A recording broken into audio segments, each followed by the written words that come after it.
மேகம் அழுவது உண்டு, அதற்கு பெயர் மழை. இரவு கூட அழுவது உண்டு, அதற்கு பெயர் பனி.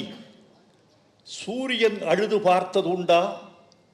நான் இன்றுதான் பார்த்தேன், சிதம்பரம் அவர்கள் கண்கலங்கிய பொழுது.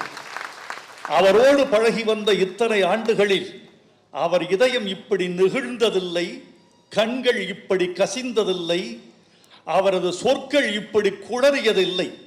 காரணம் தாயன்பு. இந்த வளர் தமிழ் நூலகத்துக்கு அவர் தன்னை பெற்ற அன்னையார் பெயரை சூட்டியிருக்கிறார். ஆன்மீகவாதிகள் ஒன்று சொல்லுவார்கள், நூலகம் என்பது என்ன தெரியுமா? சரஸ்வதி குடியிருக்கிற இடம் என்பார்கள். இதோ சமய பெருமக்கள் வந்திருக்கிறார்கள். சமய பெருமக்களுக்கெல்லாம் சொல்ல தெரிந்த சொல் கல்விக்கூடம் என்பதும் நூலகம் என்பதும் சரஸ்வதி குடியிருக்கிற இடம்.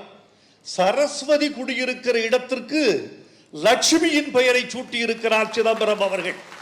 இந்த நூலகம் உங்கள் தலைமுறைக்கு பெயர் சொல்லும், நீங்கள் வாழ்ந்த வாழ்வுக்கு பெயர் சொல்லும், சமூகத்தின் மீது நீங்கள் கொண்ட அக்கறைக்கு பெயர் சொல்லும், தொகுதியின் மீது நீங்கள் கொண்டிருக்கிற பாசத்திற்கு பெயர் சொல்லும்.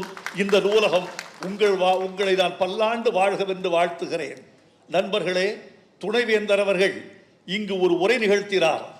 அந்த உரையில் எல்லாவற்றையும் சொல்லி முடித்து வந்த துணைவேந்தர் ஒரு விஷயத்தை அழுத்தி சொன்னார். இந்த காரைக்குடி அழகப்பா பல்கலைக்கழகத்தின் இன்றைய இந்திய மதிப்பு என்ன என்று சொன்னார். இன்றைய இந்திய மதிப்பு 1,00,000 கோடி என்று சொன்னார்.